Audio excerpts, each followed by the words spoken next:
Now, from your weather authority, meteorologist Cody Bailey. Well, today was day one of our heat wave that, as I mentioned before the break, will likely span definitely 5 days in a row. By the end of the week, as temperatures fall maybe more in the lower 90s, could get a little tricky if we see some of those pop-up storms in the afternoon. Depending on the timing and the placement, they could knock us down a little bit cooler, maybe ending that stretch of 90-plus degree temperatures by this time next week. But it's not looking like a guarantee. It looks like we will be in the 90s for quite some time as this heat wave continues. The heat advisory continues for most of the tri-state as well. And it is a very warm, very humid Saturday night as well. Even here at 10 o'clock, temperatures area-wide still well into the 80s. So a very warm, almost uncomfortable night here across the tri-state. But quiet out on the quad, looking towards the western horizon there from our USI tower camera. Out on the west side. Down in Muhlenberg County, here's our Austin Holmes tower camera.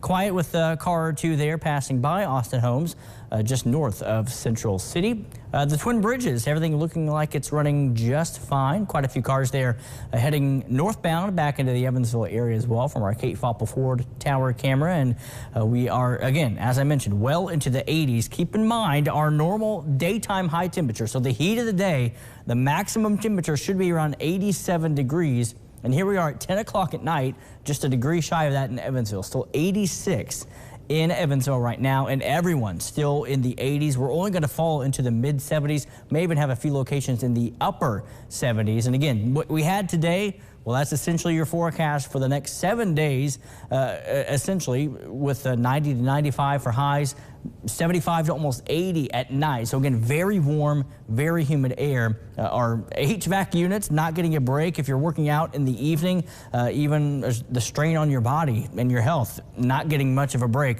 with the humidity that's going to continue at night as well. And this is essentially our future for the next several days. Not a whole lot to talk about in the weather world. It's kind of boring in terms of what all is going on. Not a whole lot of activity, but the impact certainly not boring, certainly high. And that's why much of the region under that heat advisory that goes until Tuesday evening as of now. But again, the conditions Tuesday compared to Wednesday, almost identical. So I would easily see the Weather Service in Paducah extending that further into the week. Wednesday, maybe Thursday as well, if the forecast holds as it looks right now. The other part of the forecast with this pattern is a quiet Doppler radar. We're not going to be seeing any shower or storm chances until maybe at the earliest Monday. But again, those are still going to be few and far between. It's going to be a lot like that shower down there in the Bowling Green area. Watch as the time-lapse shows things popping up and almost meandering or just kind of wobbling in the same areas. That's what we have, the slow-moving downpours that'll pop up during the heat of the afternoon. Not a guarantee that the entire area sees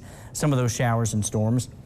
And you can almost make out pretty easily based on the movement of the clouds taking that actually the clockwise motion around that high pressure. The winds around the high pressure go clockwise, and you can see it situated that center over basically where Kentucky, Tennessee, and the Virginias and Carolinas all kind of meet there, that large area of high pressure. And that's where it's going to stay over the next several days. And that's why we're in that heat dome. Daily highs, again, mid-90s, lows mid-70s, and eventually we get into the daily chances of pop-up storms. So forecasting around 95 here in the Evansville metro and essentially mid-90s area-wide, yet again with those heat index values as high as 105 or higher. We had some higher than 105 today. That's going to be the case tomorrow and through next week as well. By Monday afternoon, again, a few isolated spotty showers, and this is what we're looking at. Again, very hit or miss, few and far between. Repeating that again as we head into Tuesday and Tuesday afternoon with, again, if you're not seeing the rain, you're staying dry, and you're also staying hot and very humid. As I mentioned, we fall maybe into the lower 90s by the start of next weekend,